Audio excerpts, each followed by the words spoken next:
ഹരേ കൃഷ്ണ കൃഷ്ണ കൃഷ്ണ ഹരേ ഹരേ ഹരേ രാമ രാമ രാമ ഹരേ ഹരേ ഹരേ കൃഷ്ണ കൃഷ്ണ കൃഷ്ണ ഹരേ ഹരേ ഹരേ രാമ രാമ രാമ ഹരേ ഹരേ ഹരേ കൃഷ്ണ കൃഷ്ണ കൃഷ്ണ കൃഷ്ണ ഹരേ ഹരേ ഹരേ രാമ രാമ രാമ ഹരേ ഹരേ ഹരേ കൃഷ്ണ കൃഷ്ണ കൃഷ്ണ ഹരേ ഹരേ ഹരേ രാമ രാമ രാമ ഹരേ ഹരേ ഹരേ കൃഷ്ണ കൃഷ്ണ കൃഷ്ണ ഹരേ ഹരേ ഹരേ രാമ രാമ രാമ ഹരേ ഹരേ കൃഷ്ണ മാതാജി പ്രണാമം. ഓം നമോ ഭഗവതേ വാസുദേവായ. ഓം നമോ ഭഗവതേ വാസുദേവായ. ഓം നമോ ഭഗവതേ വാസുദേവായ. ഓം അജ്ഞാനതിമിരാന്തസ്യ ജ്ഞാനാഞ്ജനശലാകയാ ചക്ഷുരുന്മീലിതം യേന തസ്മൈ ശ്രീഗുരവേ നമഃ. ശ്രീചൈതന്യമനോഭീഷ്ടം സ്ഥാപിതം യേന ഭൂതലേ സ്വയം രൂപകഥാ മഹ്യം ദദാതി സ്വപദാന്തികം. വന്ദേഹം ശ്രീഗുരോൻ ശ്രീയുതപദകമലം ശ്രീഗുരോൻ വൈഷ്ണവാംശ ശ്രീരൂപം സാഗ്രജാതം സഹഗണ രഘുനാഥാന്യതം തം സജീവം സാദ്വൈതം സാവധൂതം പരിജനസഹിതം കൃഷ്ണ ചൈതന്യ ദേവം ശ്രീരാധാകൃഷ്ണപാദാൻ സഹഗണ ലളിതാ ശ്രീവിശാഖാന്യതം ഹേ കൃഷ്ണ കരുണാ സിന്ധോ ദീനബന്ധോ ജഗൽപദേ ഗോപേശ ഗോപികാന്ത രാധാകാന്ത നമോസ്തുതേ. തപ്തകാഞ്ചന ഗൗരാംഗീ രാധേ വൃന്ദാവനേശ്വരി വൃഷഭാനുസുതേ ദേവി പ്രണമാമി ഹരിപ്രിയേ. വാഞ്ചാകൽപതരുഭ്യശ്ച കൃപാ സിന്ധുഭ്യേവ പതിതാനാം പാവനേഭ്യോ വൈഷ്ണവേഭ്യോ നമോ നമഃ. നമോ ഓം വിഷ്ണുപാദായ കൃഷ്ണപൃഷ്ഠായ ഭൂതലേ ശ്രീമതേ ജയപതാക സ്വാമിനിധി നാമിനേ നമാചാര്യപാദായ നിദായ കൃപാപ്രദായിനേ ഗൗരഗദാമദായ നഗരഗ്രാമതാരിണേ. നമോ ഓം വിഷ്ണുപാദായ കൃഷ്ണപൃഷ്ഠായ ഭൂതലേ ശ്രീമതേ ജയപതാക സ്വാമിനിധി നാമിനേ നമാചാര്യപാദായ നിദായ കൃപാപ്രദായിനേ ഗൗരഗദാമദായ നഗരഗ്രാമതാരിണേ. നമോ ഓം വിഷ്ണുപാദായ കൃഷ്ണപൃഷ്ഠായ ഭൂതലേ ശ്രീമതേ ഭക്തിവേദാന്ത സ്വാമിനിധി നാമിനേ നമസ്തേ സാരസ്വതേ ദേവേ ഗൗരവാണി പ്രചാരിണേ നിർവിശേഷ ശൂന്യവാദി പാശ്ചാത്യ ദേശതാരിണേ. ജയ ശ്രീകൃഷ്ണ ചൈതന്യ പ്രഭു നിത്യാനന്ദ ശ്രീ അദ്വൈത ഗദാധര ശ്രീവാസാദി ഗൗരഭക്തവൃന്ദ.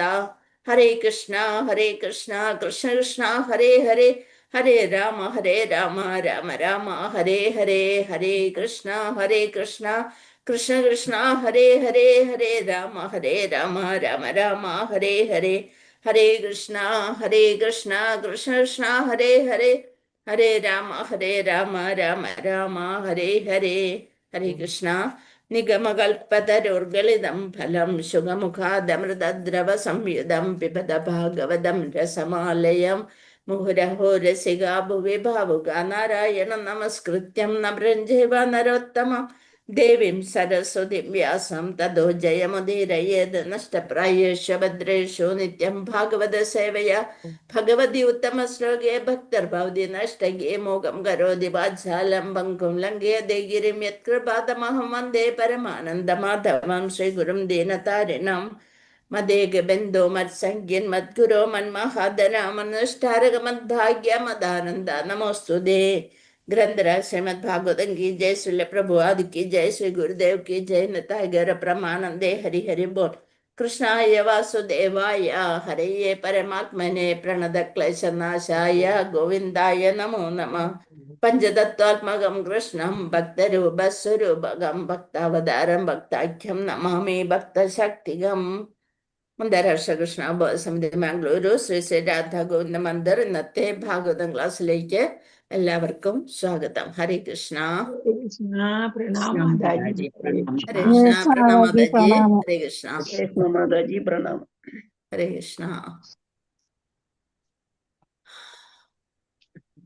ശ്ലോകട്ടല്ലേ 12. ഓക്കെ. ഒരു പാരഗ്രാഫ് നമ്മൾ പറഞ്ഞു അല്ലെ, ഭാവാർത്ഥം. പാരഗ്രാഫ് പറഞ്ഞു. അതെ.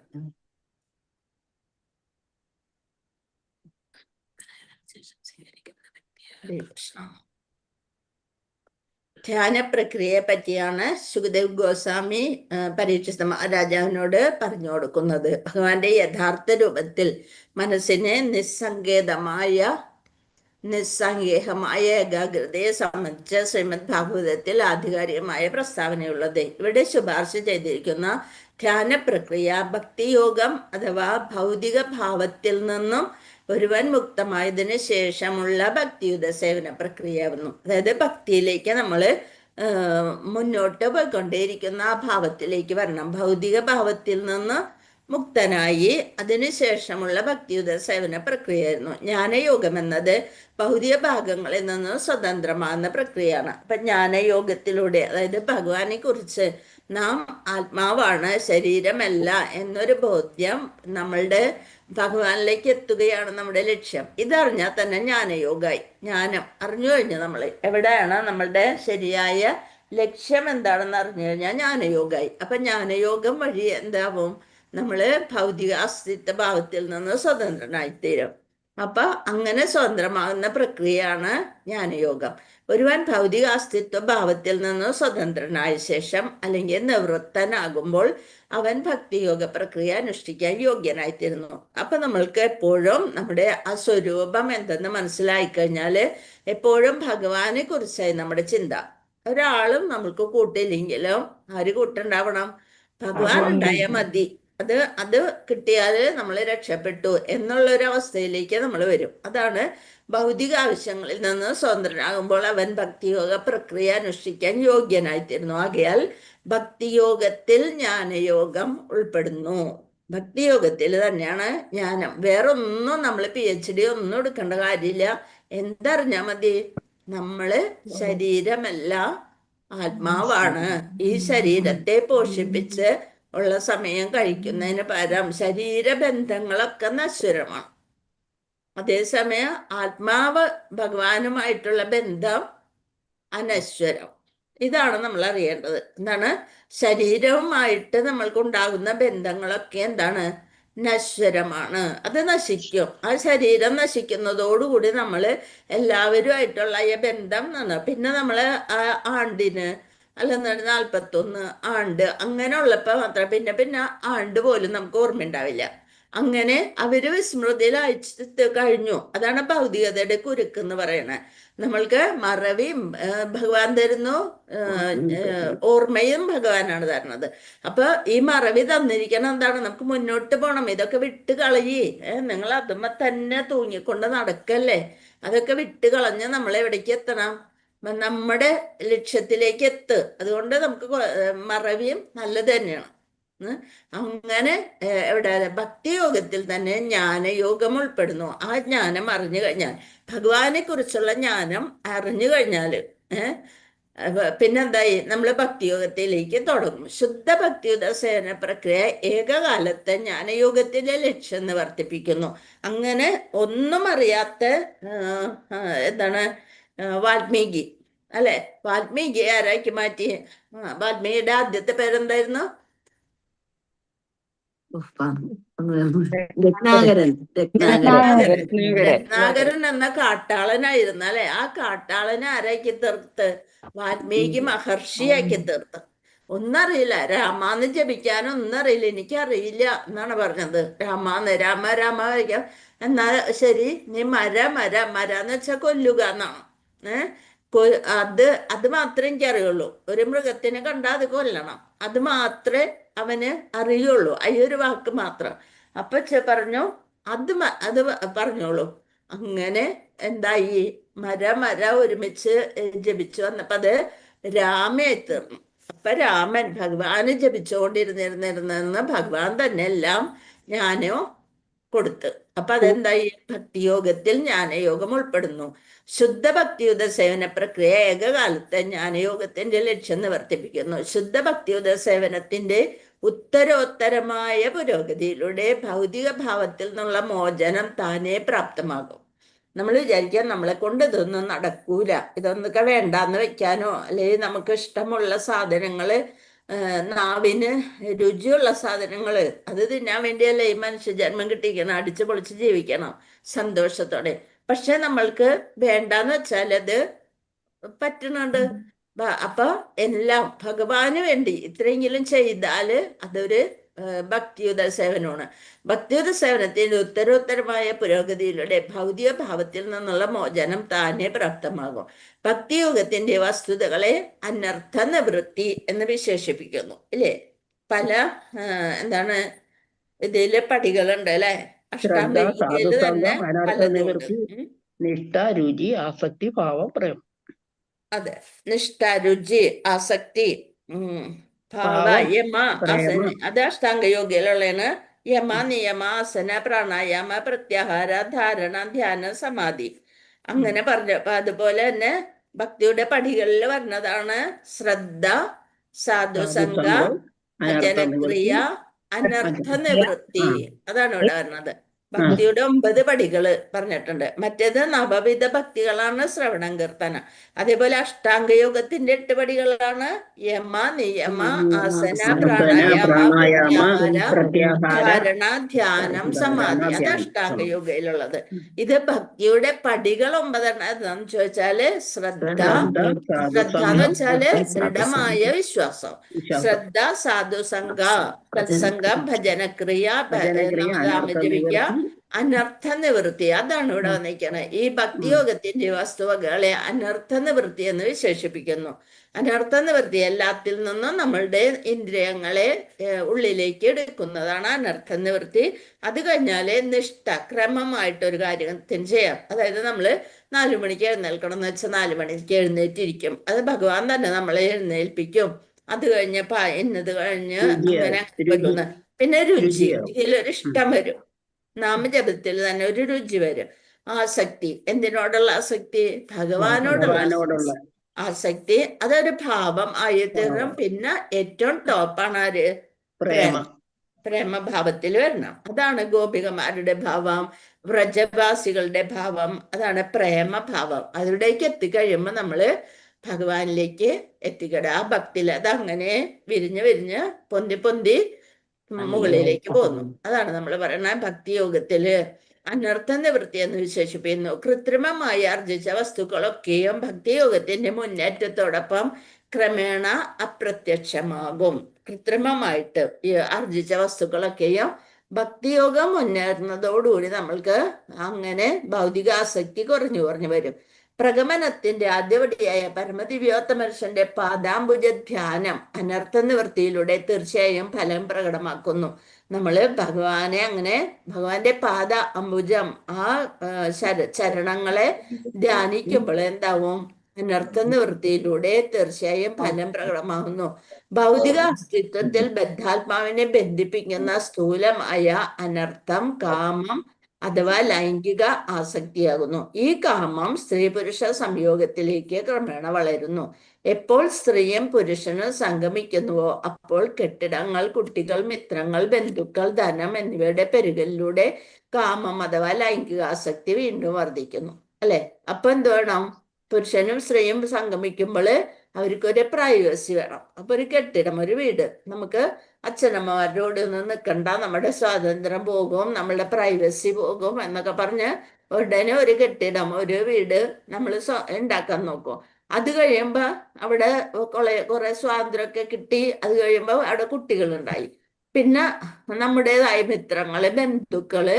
അപ്പൊ ജീവിതം ഒന്നും കൂടി പുഷ്ടിപ്പെടുത്താനായിട്ട് ധനം വേണം. ആ ധനം അതിന്റെ പെരുകലിലൂടെ അപ്പൊ കൂടുതൽ ധനം ഉണ്ടായി. അപ്പൊ എന്തായിരിക്കും? ഒരു പെണ്ണും കൂടി ഉണ്ടെങ്കിലും കുഴപ്പമൊന്നുമില്ല.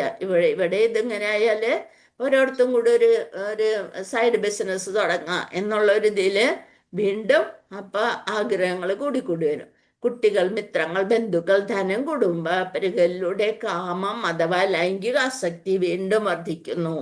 പെണ്ണുങ്ങൾക്കായാലും ശരി, ഭർത്താക്കന്മാര് ഗൾഫിൽ കിടന്ന് കഷ്ടപ്പെട്ടതുണ്ടാവുമ്പോ അവർക്ക് അത് ഭർത്താവ് വരുമ്പോഴല്ലേ അപ്പൊ നോക്കാം എന്നുള്ളൊരു മട്ടയിൽ നടക്കണ ഇഷ്ടംപോലെ പെണ്ണുങ്ങളുണ്ട് അല്ലെ? ഇപ്പൊ കഴിഞ്ഞ ആഴ്ച ടീച്ചേഴ്സ് തന്നെ പൈസ ഉണ്ടാക്കാൻ വേണ്ടിയിട്ട് എന്തോ ബിസിനസ് അല്ലെ, എന്താണ് ലഹരി ലഹരി ലഹരി ബിസിനസ് ആണ്. ലഹരി അപ്പൊ നോക്കിയേ, എന്ത് അടിപൊളി പെണ്ണുങ്ങള് ഉടുത്തൊരുങ്ങി അപ്പൊ അതിന് നടക്കണം. അപ്പൊ എന്താണ്, കാശ് കിട്ടും തോറും അതിനോട് ആഗ്രഹം, ആർത്തി ആസക്തി കൂടും. കൂടുകയാണ്. അപ്പൊ ലൈംഗിക ആസക്തി ശമിപ്പിക്കാൻ അപ്പൊ അവര് ഇരകളായിത്തീരുന്നു.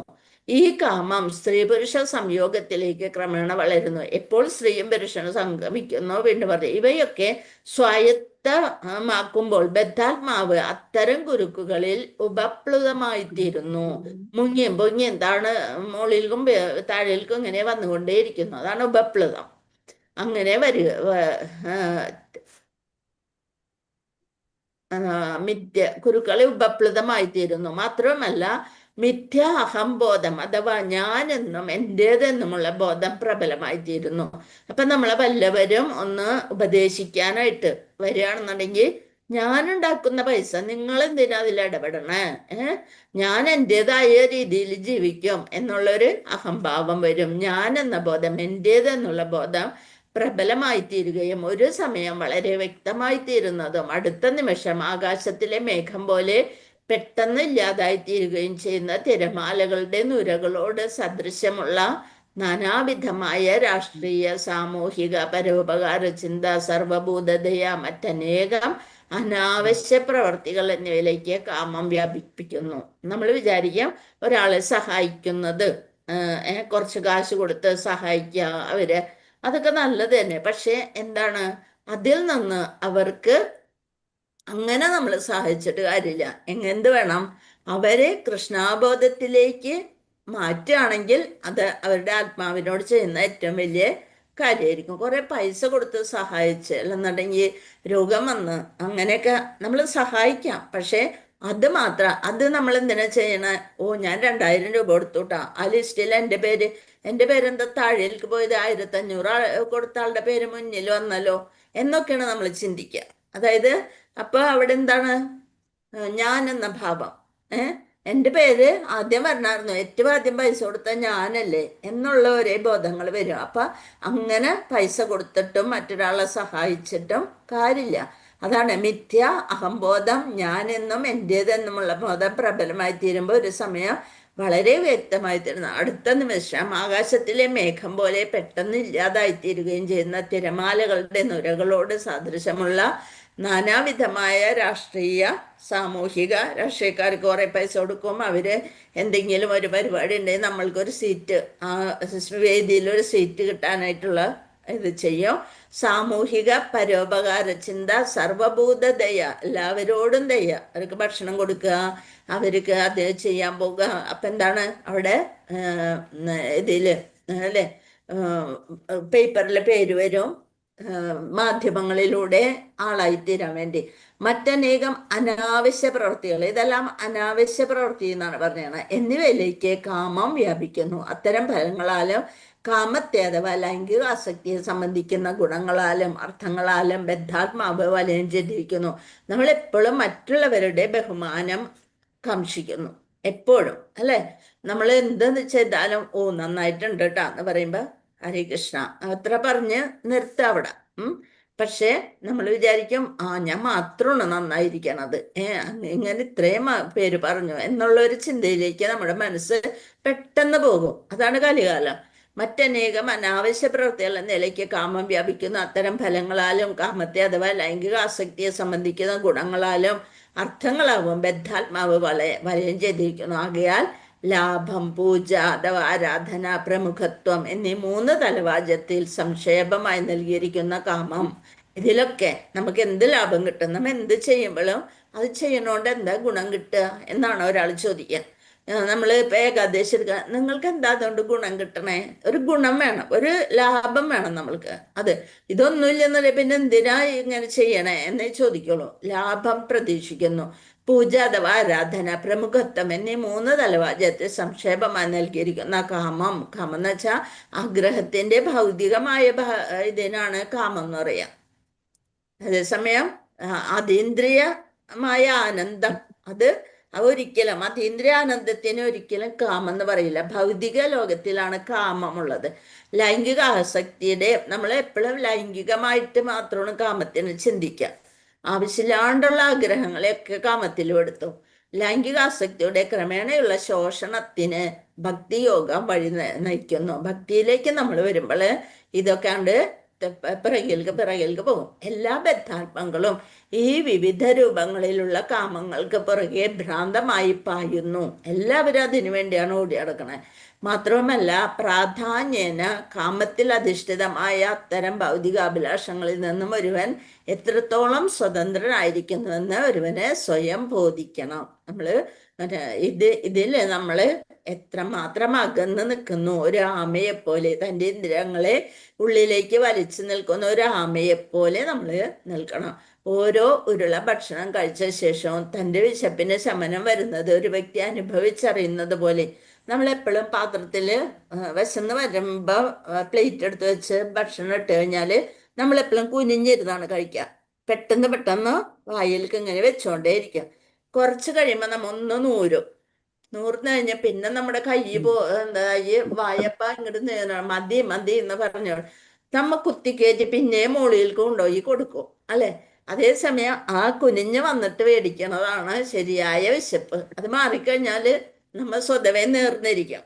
അതേവരെ ആ പ്ലേറ്റ് അവിടെ താഴെ ഇരിക്കണം. ആ പ്ലേറ്റിന്റെ രത്തൊക്കെ നമ്മുടെ തലയും വായും വരും. അതാണ് വിശപ്പിന് ശമനം വരുന്നത് ഒരു വ്യക്തി അനുഭവിച്ചറിയുന്നത് പോലെ കാമത്തിൽ നിന്ന് താൻ എത്രത്തോളം സ്വതന്ത്രനായിരിക്കുന്നെന്ന് തിരിച്ചറിയാൻ ഒരുവന് തീർച്ചയായും കഴിവുണ്ടായിരിക്കണം. ഭക്തിയോഗ പ്രക്രിയയിലൂടെ കാമത്തിന് അതിൻ്റെ വിവിധ രൂപങ്ങൾക്കൊപ്പം വ്യാപ്തിയിലും പരിമാണത്തിലും പ്രാമുഖ്യത്തിലും കുറവ് വരുന്നു. എന്തെന്നാൽ ഭക്തൻ ഭൗതികമായി വിദ്യാസമ്പന്നനല്ലെങ്കിൽ പോലും ഭഗവത് ദാക്ഷിണ്യത്താൽ ഭക്തിയോഗം സ്വയം പ്രേരിതമായി ജ്ഞാനത്തിലും പരിത്യാഗത്തിലും ഗുണാവഹമായി പരിണമിക്കുകയും ചെയ്യുന്നു. വസ്തുതകളെ അതേപടി മനസ്സിലാക്കുകയാണ് അറിവ് എന്നതുകൊണ്ട് അർത്ഥമാക്കുന്നത്. നമ്മൾ എന്ത് വിചാരിക്കണം? എല്ലാം തികഞ്ഞ ഒരാളും ലോകത്തുണ്ടാവില്ല, അല്ലെ? പലർക്കും പല കഴിവുകളാണ്. അത് അപ്പൊ എന്ത് ചെയ്യണം? അവർക്ക് ഇന്ന കഴിവുണ്ട്, ഞാൻ മാത്രം ഒന്നിനും കൊള്ളാത്തത്, അങ്ങനെ ഒരു ചിന്തയെ വേണ്ട. എന്തെങ്കിലും കഴിവുകൾ നമ്മൾക്ക് ഉണ്ടാവുമോ? ഇല്ലെങ്കിൽ അത് നമ്മുടെ കയ്യിലിരിപ്പുണ്ടായിരിക്കും. അതിൽ ഇതായിട്ട് ഇപ്രാവശ്യം ഇങ്ങനെ ഈ ജന്മത്തിൽ എനിക്ക് ഇങ്ങനെ കിട്ടിയുള്ളെങ്കിൽ അതുകൊണ്ട് സന്തോഷിക്കാം. ഇപ്പൊ എല്ലാരും നല്ല നിറമൊക്കെ ഉള്ളവര് ഞാൻ മാത്രം എന്തിങ്ങനെയെന്ന് ചിന്തിച്ചിരുന്നാൽ എന്താവും? എന്തായാലും എങ്ങനെയൊക്കെ ചെയ്താലും നമ്മുടെ നിറം തന്നെ ഉണ്ടാവുള്ളൂ. എത്രയൊക്കെ വാരിത്തേച്ച് വെച്ചാലും നമ്മളുടെ ഇത് തന്നെ ഉണ്ടാവുള്ളൂ. അപ്പൊ എന്ത് വിചാരിക്ക? എനിക്ക് കൃഷ്ണന്റെ നിറം കിട്ടി, അങ്ങനെ വിചാരിച്ച് സന്തോഷിക്കാം. അങ്ങനെ വിചാരിച്ചോണ്ട് നമ്മള് ഭഗവാൻ ഇത്രയും അല്ലെ എന്താണ് 14 ലോകത്തിന്റെയും അധിപനായിട്ടുള്ള ഭഗവാന്റെ നിറം കിട്ടിയല്ലോ, അതുകൊണ്ട് സന്തോഷിക്കാം. പിന്നെ നമ്മളെപ്പോഴും കാണുന്നുണ്ട് നല്ല നിറം കിട്ടണതും നല്ല ധനം കിട്ടണതും നല്ല ഐശ്വര്യങ്ങളൊക്കെ കിട്ടണത് നമ്മൾ മുൻ ജന്മങ്ങളിൽ ചെയ്തിട്ടുള്ള ആ നല്ല ഗുണങ്ങൾക്കനുസരിച്ചാണ് നമ്മൾക്ക് കിട്ടുന്നത്. അപ്പൊ നമ്മുടെ കയ്യിലിരിപ്പുണ്ടാണെന്നുള്ളത് വിചാരിച്ച് നമ്മൾ പണ്ട് ഭംഗിയില്ലാത്തവരെ ഒക്കെ കളിയാക്കിയിട്ടുണ്ടാവും. അപ്പൊ നീ ഈ ജന്മത്തില് അത് അനുഭവിക്കുക എന്ന് പറഞ്ഞായിരിക്കാം നമ്മൾക്ക് അങ്ങനെയുള്ളൊരു അച്ഛൻ്റെ അമ്മയുടെയും മക്കളായിട്ട് ജീവിക്കാൻ പറ്റണത്. ഇപ്പൊ ഇത്രയും നല്ല പ്ലെയേഴ്സൊക്കെ അല്ലെ, കളിക്കാര്, അമേരിക്കൻ അതേപോലെ നീഗ്രോക്കാര് ഒന്നാലോചിച്ച് നോക്കിയേ. അവര് സമ്മാനമൊക്കെ മേടിക്കാൻ ഭാഗ്യങ്ങളെ കാണുന്നില്ല. ആ ബ്ലാക്ക് കോട്ടും ഒക്കെ ഇട്ട് വരുമ്പോൾ ജസ്റ്റ് നോക്കിയാലും കൂടി കാണൂല ടിവിയില്. എന്നാലും അവർക്ക് അതിൻ്റെതായ ഒരു കുറവുമില്ല. അവര് അത്രയും മുന്നിൽ നിൽക്കണവരായതുകൊണ്ടാണ് ആ കളിയില് ടോപ്പിലെത്തിയത്. അങ്ങനെയൊക്കെ വിചാരിച്ചിട്ട് നമ്മളെല്ലാതും ഇതെന്റെ മാത്രം, നമ്മൾ മറ്റുള്ളവരുടെ ഭംഗിയിലായാലും ധനത്തിലായാലും കഴിവിലായാലും ബുദ്ധിശക്തിയിലോ ആയാലും അസൂയപ്പെട്ടിട്ട് ഒരു കാര്യമില്ല. ഇത്രേ എനിക്ക് വിധിച്ചിട്ടുള്ളൂ എന്ന് വിചാരിക്കാം. അപ്പൊ എന്ത് വേണം? ഓരോ ഉരുള ഭക്ഷണം കഴിച്ച ശേഷവും തന്റെ വിശപ്പിന് ശമനം വരുന്നത് ഒരു വ്യക്തി അനുഭവിച്ചറിയുന്നത് പോലെ കാമത്തിൽ നിന്നും താൻ എത്രത്തോളം സ്വതന്ത്രമായിരിക്കുന്നെന്ന് തിരിച്ചറിയാൻ ഒരുവന് തീർച്ചയായും കഴിവുണ്ടായിരിക്കണം. ഭക്തിയോഗ പ്രക്രിയയിലൂടെ കാമത്തിന് അതിൻ്റെ വിവിധ രൂപങ്ങൾക്കൊപ്പം വ്യാപ്തിയിലും പരിമാണത്തിലും പ്രാമുഖ്യത്തിലും കുറവ് വരുന്നു. എന്തെന്നാൽ ഭക്തൻ ഭൗതികമായി വിദ്യാസമ്പന്നനല്ലെങ്കിൽ പോലും ഭഗവത് ദാക്ഷിണ്യത്താൽ ഭഗവാന്റെ കൃപയാലെ ഭക്തിയോഗം സ്വയം പ്രേരിതമായ ജ്ഞാനത്തിലും പരിത്യാഗത്തിലും ഗുണാവഹമായി പരിണമിക്കുകയും ചെയ്യുന്നു. വസ്തുതകളെ അതേപടി മനസ്സിലാക്കിയാണ് അറിവ് എന്നതുകൊണ്ട് അർത്ഥമാക്കുന്നത്. അനാവശ്യമായ അനവധി കാര്യങ്ങളുണ്ടെന്ന് നമുക്ക് ചിന്തയിലൂടെ മനസ്സിലാക്കാൻ കഴിയും, അല്ലെ? നമ്മൾ ഓരോ ദിവസവും വൈകുന്നേരം ഒന്ന് ആലോചിച്ച് നോക്കിയാൽ മതി, എന്തോരം സമയം ഞാനിന്ന് ആവശ്യമില്ലാണ്ട് അയച്ചു എന്ന് നോക്കിക്കഴിഞ്ഞാൽ കഷ്ടായിപ്പോയി. സമയം ഒരാളെയും കാത്തു നിൽക്കണില്ല, അല്ലെ? ജ്ഞാനം ആർജിച്ച ഒരുവൻ അത്തരം അനാവശ്യ കാര്യങ്ങളെ സ്വാഭാവികമായും ഉപേക്ഷിക്കുന്നു. ഭൗതിക ആവശ്യത്വങ്ങളൊക്കെയും അനാവശ്യ കാര്യങ്ങളാണെന്ന് ബദ്ധാത്മാവ് ജ്ഞാന സംസ്കാരത്തിലൂടെ തിരിച്ചറിയുമ്പോൾ, അല്ലെ? ദേവഹൂതി കർദമമുനിയുടെ കൂടെ നിന്നിട്ട് അവസാനം മനസ്സിലായി, വെറുതെ ഞാൻ ഇത്രയും നാളും ഭൗതിക ആസക്തി പുലർത്തിക്കൊണ്ട് സമയം കളഞ്ഞു എന്ന് മകൻ കപിലൻ ഭഗവാന് ഇത് കൊടുക്കണ സമയത്ത് ദേവഹൂതി ചിന്തിക്കുന്നുണ്ട്. അപ്പൊ അതേപോലെ അനാവശ്യ കാര്യങ്ങളിൽ നിന്ന് മുക്തനാവും. ഈ ജ്ഞാനാവസ്ഥയെ വൈരാഗ്യം അഥവാ ആവശ്യമില്ലാത്ത കാര്യങ്ങളിൽ നിന്നുള്ള നിർമുക്തതയെന്ന് വിശേഷിപ്പിക്കുന്നു. അപ്പൊ ഭഗവാന്റെ കാരുണ്യമുണ്ടെങ്കിൽ നമുക്ക് ഇനിയും ഓരോ സ്കന്ധങ്ങൾ വായിക്കും തോറും നമ്മുടെ ഹൃദയത്തെ ശുദ്ധീകരിക്കാൻ സാധിക്കും. അങ്ങനെ ഇപ്പൊ 3-ാമത്തെ സ്കന്ധത്തിലാണ് കർദമമുനിയുടെ ഒക്കെ വരുന്നത്. അപ്പൊ അത് വായിക്കും തോറും നമ്മൾക്ക് കൂടുതൽ സന്തോഷമാണ് വരുന്നത്. അങ്ങനെ അതീന്ദ്രിയവാദി തീർച്ചയായും സ്വയം പര്യാപ്തനാകണമെന്നും ധനികരായ അജ്ഞാനികളിൽ നിന്നും ജീവിതത്തിന്റെ കേവല ആവശ്യങ്ങൾ നിറവേറ്റരുതെന്നും ധനികരായ അജ്ഞാനികള് മുമ്പേ തന്നെ പറഞ്ഞു കഴിഞ്ഞതാണ്. ഭക്ഷണ പ്രശ്നങ്ങൾ, ഉറക്കം, ആശ്രയം എന്നീ ജീവിതത്തിന്റെ കേവല ആവശ്യതകൾക്ക് ചില പോംവഴികൾ ശ്രീ സുഖദേവ ഗോസ്വാമി നിർദ്ദേശിച്ചിരിക്കുന്നു. ഇതിനൊക്കെ ഭക്ഷണത്തെ പ്രശ്നങ്ങൾക്കും ഉറക്കം, ആശ്രയം. എന്നാൽ കാമപൂരണത്തിന് അഥവാ ലൈംഗിക സംതൃപ്തിക്ക് ഒരു പോംവഴിയും നിർദ്ദേശിച്ചിട്ടില്ല. അത് നമ്മൾക്ക് നല്ല മക്കളെ കിട്ടാൻ വേണ്ടി ആയിരിക്കണം നമ്മുടെ ലൈംഗിക ബന്ധം വേണ്ടത് എന്നാണ് ഇതിലുണ്ട്. കാമം പൂരണത്തിന് അഥവാ ലൈംഗിക സംതൃപ്തിക്ക് ഒരു പോംവഴിയെ നിർദ്ദേശിച്ചില്ല. എപ്പോഴും ലൈംഗികാസക്തി കൂടെയുള്ള ഒരുവൻ പരിത്യാഗ ജീവിതക്രമം അഥവാ സന്യാസം സ്വീകരിക്കാൻ ഒരിക്കലും ഉദ്യമിക്കരുത്. അപ്പൊ ലൈംഗികാസക്തി പകരം സന്യാസം പോയി സ്വീകരിച്ചാൽ മതി എന്നും അതും പറയണില്ല. ഗൃഹസ്ഥനായിട്ട് തുടരാം, പക്ഷേ കാമത്തോടെ ആയിരിക്കരുത്. ഈ അവസ്ഥയിൽ എത്തിച്ചേരാത്ത ഒരുവനെ സംബന്ധിച്ചിടത്തോളം സന്യാസം എന്ന പ്രശ്നമേ ഉദിക്കുന്നില്ല, അല്ലെ? ഇതിൽ നിന്ന് രക്ഷപ്പെടാൻ ചിലര് സന്യാസ വേഷമൊക്കെ ധരിച്ചു പോകും, പക്ഷെ അവർക്ക് അങ്ങനെ മനസ്സിനെ നിയന്ത്രിക്കാൻ പറ്റില്ല. അത് ഭാഗവതത്തില് കുറേ ഉദാഹരണങ്ങളുണ്ട്, അല്ലെ? അങ്ങനെ ആകയാൽ യഥായോഗ്യനായ ആത്മീയ ഗുരുവിന്റെ മാർഗനിർദ്ദേശത്തിൻ കീഴിൽ ഉത്തരോത്തരമായ ഭക്തിയുത സേവന പ്രക്രിയ അയ്യടാ ഇപ്പൊ ബുക്ക് എടുത്തോളൂ. ഇന്നേക്ക് ഇപ്പൊ എത്ര 6 മിനിറ്റും കൂടെ ഉള്ളൂ. അപ്പൊ PDF തീർന്നു തോന്നണം, അല്ലെ? ബുക്കിന്ന് വായിക്കും. ബുക്കിന്ന് വായിക്കാം. ഹരേ കൃഷ്ണ. ദ്വിതീയ സ്കന്ധം ബുക്കൊക്കെ റെഡിയാണ്. അപ്പൊ എല്ലാരും ബുക്ക് എടുത്തോളൂ കേട്ടോ. ഏറ്റവും പ്രധാനപ്പെട്ട കാര്യങ്ങളൊക്കെയാണ് ഇവിടെ ഇതിൽ പറയണത്, അല്ലെ? 12-ാമത്തെ അല്ലേ നമ്മുടെ ശ്ലോകം? അതെ, 12-ാമത്തെ ശ്ലോകം, പേജ് 103. ഭൗതിക ഗുണങ്ങളെന്ന എവിടെ വരെയായി? 103 പേജ്. 103-ന്റെ അതിന്റെ പകുതിയോളമായി ഏകദേശം. കുറച്ച് ലൈംഗിക തൃപ്തിക്കായുള്ള ഒരു പോംവഴി നിർദ്ദേശിച്ചിട്ടില്ല, അതല്ലേ അവിടം വരില്ല. നമ്മൾക്ക് വേറെയാണ് മാതാജി, പ്രസന്ന മാതാജി. ഇങ്ങോട്ട് മാതാജിയുടെ നമ്പർ വേറെയാന്ന് തോന്നുന്നു. ഞാൻ അധ്യായം 3 എടുത്ത് ചെയ്യണം. അധ്യായം 2 അല്ലേ? 3 നോക്കണത്.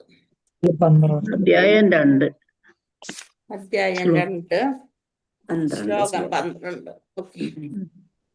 103 പേജ് ഞങ്ങളുടെ പേജ് 6-ാമത്തെ പേജ് മാതാജി. ഓക്കെ. അനർത്ഥം പറഞ്ഞു, പ്രബലം തീരും, ഇതൊക്കെ പറഞ്ഞു. വിശപ്പിന് ശമനം വരുന്ന പറഞ്ഞു. ശുദ്ധീകരണം എന്നത് ലൈംഗികാസക്തിയിലും അതല്ലേ പറയുന്നത്? എപ്പോഴും ലൈംഗിക ആസക്തി കൂടെയുള്ള ഒരാൾ ഒരിക്കലും സന്യാസം സ്വീകരിക്കാൻ ഉദ്യമിക്കും. അതെ. സന്യാസം എന്ന പ്രശ്നം ആകയാൽ യഥായോഗ്യനായ ആത്മീയ ഗുരുവിന്റെ മാർഗനിർദ്ദേശത്തിന് കീഴിൽ ഉത്തരോത്തരമായ ഭക്തിയുത സേവന പ്രക്രിയയിലും ഭാഗവത തത്വങ്ങളെ അനുവർത്തിച്ചു. അതാണോ? പിന്നെ അതായത് ഭക്തിയുത സേവന പ്രക്രിയയിലും മാതാജി ഭാഗവത തത്വങ്ങളെ അനുവർത്തിച്ചും യഥാർത്ഥമായും സന്യാസ ജീവിതം സ്വീകരിക്കുന്നതിന് മുമ്പ് ലജ്ജാവഹമായ കാമത്തെ, ലൈംഗിക ആസക്തിയെ നിയന്ത്രിക്കാൻ ഒരുവൻ തീർച്ചയായും പ്രാപ്തനായിരിക്കണം. അപ്പൊ ഗൃഹസ്ഥ തലത്തിൽ വെച്ച് ഭക്തി യോഗത്തിലേക്ക് എത്തി വരുമ്പോ നമ്മളുടെ ഉള്ളിൽ തന്നെ ആ കാമൊക്കെ അങ്ങോട്ട് പോണത് പോലെ നമുക്കറിയാൻ പറ്റും അല്ലെ. നല്ലോണം നാമം ജപിച്ച് ഇതൊക്കെ ചെയ്യണവർക്ക് അറിയാൻ പറ്റും നമ്മള് മുന്നത്തെ ഈ ഒരു അവസ്ഥയിൽ നിന്ന് ഗൃഹസ്ഥന്മാര് ശരിക്കും ഒരു വ്യത്യാസം വന്നെന്നുള്ളത് അറിയാൻ പറ്റും. അറിയില്ലേ നിങ്ങൾക്കൊക്കെ? അറിയാൻ സാധിക്കും. ഇത് മാത്രമല്ല ജീവിതം എന്ന് പറയണ ഭഗവാന് കിട്ടുന്നതാണ്. ഭഗവാനിലേക്ക് എങ്ങനെയെങ്കിലും എന്നുള്ള സമയം ഉണ്ടാക്കിയിട്ട് നമ്മൾ എന്ത് ചെയ്യും? നാമം ജപിക്കാനും ഇതൊക്കെ വായിക്കാനും ക്ലാസ് കേൾക്കാനും ഒക്കെ ഒളിച്ചും പാത്തൊക്കെ മാറി തുടങ്ങും. വേറൊന്നിനെ പറ്റിയും ഒരു ആവശ്യമില്ലാത്ത കാര്യങ്ങളെ പറ്റിയൊന്നും ചിന്ത തന്നെ കുറഞ്ഞു വരും. അതിനാൽ ശുദ്ധീകരണം എന്നത് ലൈംഗിക ആസക്തിയിൽ നിന്നും ക്രമേണ സ്വതന്ത്രയാവുകയാകുന്നു. ഇത് സാധ്യമാകുന്നത് ഇവിടെ വിവരിച്ചിരിക്കുന്നത് പോലെ പരമപുരുഷൻ എന്ന വ്യക്തിയെ പാദാരംഭത്തിൽ നിന്നും ധ്യാനിക്കുന്നതിലൂടെയാണ്. പാദത്തിൽ നിന്ന് ഭഗവാനെ ധ്യാനിച്ചു തുടങ്ങണം. ലൈംഗിക ആസക്തിയിൽ നിന്നും താൻ എത്രത്തോളം സ്വതന്ത്രനായിരിക്കുന്നെന്ന് സ്വയം ബോധ്യമാകാതെ ഒരുവൻ കൃത്രിമമായി മുന്നേറാൻ ഉദ്യമിക്കരുത്. ഭഗവാന്റെ പുഞ്ചിരി തൂകുന്ന ആനനം ശ്രീമദ് ഭാഗവതത്തിന്റെ ദശമസ്കന്ധമാകുന്നു. നിരവധി അല്പന്മാർ ഉടനെ ഭാഗവതം ദശമസ്കന്ധത്തിൽ വിശേഷം ഭഗവാന്റെ രാസലീലകളെ കുറിച്ച് വർണ്ണിക്കുന്ന 5 അധ്യായങ്ങളിൽ നിന്നും വായിച്ചു തുടങ്ങാൻ ഉദ്യമിക്കുന്നു. അവര് പറയാം ദശമസ്കന്ധത്തിലാണ് ഭഗവാന്റെ രാസലീല, അവിടെ നിന്ന് തുടങ്ങി വായിക്കാൻ വേണ്ടി ആൾക്കാരിയിരിക്കും. ബാക്കിയൊന്നും ഭഗവാനെ കുറിച്ചും ഇത്രയും ഓരോരോ കാര്യങ്ങൾ വിശദമായി കൊടുന്ന ഒന്നുമില്ലാണ്ട് പടിപടിയായാണ് ഉയരേണ്ടത് അല്ലേ. അപ്പൊ ഈ 5 അധ്യായങ്ങളിൽ നിന്ന് വായിച്ചു തുടങ്ങുന്നത് ഇത് തീർച്ചയായും അനുചിതമാണ്, ശരിയായ രീതിയല്ല. അത്തരം അനുചിതമായ ഭാഗവത പാരായണം അല്ലെങ്കിൽ ശ്രവണം മുഖേന ഭാഗവതത്തിന്റെ പേരിൽ ലൈംഗിക ജീവിത സേവയിൽ ആസക്തരാകുന്നതിലൂടെ ഭൗതിക അവസരവാദികൾ നാശം പ്രവർത്തിക്കുന്നു. അത്തരം ഭക്തന്മാരുടെ അഥവാ ഭക്തരെന്ന് സ്വയം വിശേഷിക്കുന്നവരുടെ പ്രവർത്തനങ്ങളാലാണ് ഭാഗവതത്തിന് മേൽ ദോഷാരോപണങ്ങൾ ഉണ്ടാകുന്നത്. അവര് ഭഗവാന്റെ ആ ലീലകളെ കാമത്തോടു കൂടി കാണുകയാണ് ചെയ്യണത്. അപ്പൊ ശുദ്ധീകരണത്തിന്റെ സാരം ലൈംഗിക ആസക്തിയിൽ നിന്നുള്ള വിരാമം അഥവാ ലൈംഗിക ആസക്തിയിലുള്ള വിരക്തിയാണെന്ന് ശ്രീ വിശ്വനാഥ ചക്രവർത്തി ഠാക്കൂർ സുവ്യക്തമായി നിർവഹിച്ചിരിക്കുന്നു. അദ്ദേഹം ഇപ്രകാരം പറയുന്നു: യഥാ ശുദ്ധ്യതി വിഷയലംബഢ്യം ത്യജതി തഥാ ധാരയതി ചിത്തശുദ്ധി താരതമ്യേനൈവ ധ്യാന താരതമ്യം ഉക്തം. ബുദ്ധി ശുദ്ധീകരണത്തിലൂടെ ഒരു ലൈംഗിക ആസക്തിയാകുന്ന ലഹരിയിൽ നിന്നും സ്വതന്ത്രനാക്കപ്പെടുമ്പോൾ ധ്യാന പ്രക്രിയയിലൂടെ അടുത്ത ഘട്ടത്തിലേക്ക് ഒരു മുന്നേറണം. അല്ലെങ്കിൽ ഭഗവാന്റെ അതീന്ദ്രിയ സ്വരൂപത്തിലെ വിഭിന്ന അംഗങ്ങളുടെ മേലുള്ള പുരോഗമനപരമായ ധ്യാനം ഹൃദയ ശുദ്ധീകരണത്തിന്റെ അഭിവൃദ്ധിക്ക് ആനുപാതികമായി വർദ്ധിതമാകണം.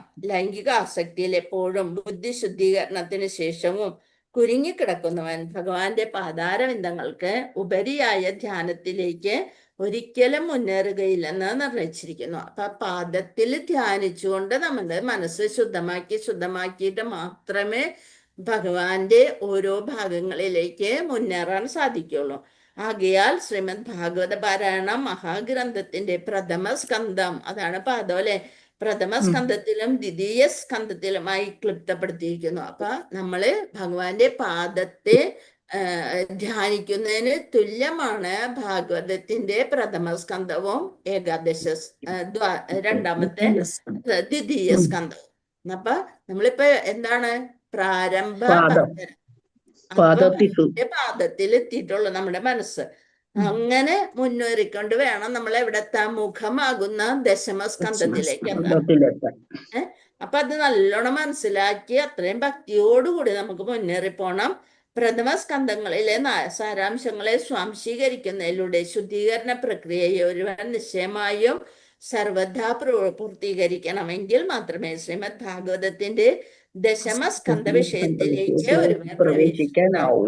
അപ്പൊ നമ്മൾ നേരായ മാർഗത്തിലൂടെയാണ് മുന്നേറിക്കൊണ്ടിരിക്കുന്നത്. ഹരേ കൃഷ്ണ. കൃപാസിന്ധുഭ്യേവ പതിതാനാം പാവനേഭ്യോ വൈഷ്ണവേഭ്യോ നമോ നമഃ. അനന്തകോടി വൈഷ്ണവ ഭക്തവൃന്ദിക്ക് ജയ്. ശ്രീല പ്രഭുവാദിക്ക് ജയ്. ശ്രീ ഗുരുദേവ് കി ജയ്. നിത്തായ് ഗൗര പ്രമാനന്ദേ ഹരിഹരി ബോൾ. നമുക്ക് ഇങ്ങനെ ഒരു അവസരം കിട്ടണേന്ന് നമുക്ക് ഭഗവാനോട് കടപ്പെട്ടിരിക്കുന്നു. ഹരേ കൃഷ്ണ. ഹരേ മാതാജി പ്രണാമം. കൃഷ്ണ. ഹരേ കൃഷ്ണ. ഹരേ കൃഷ്ണ.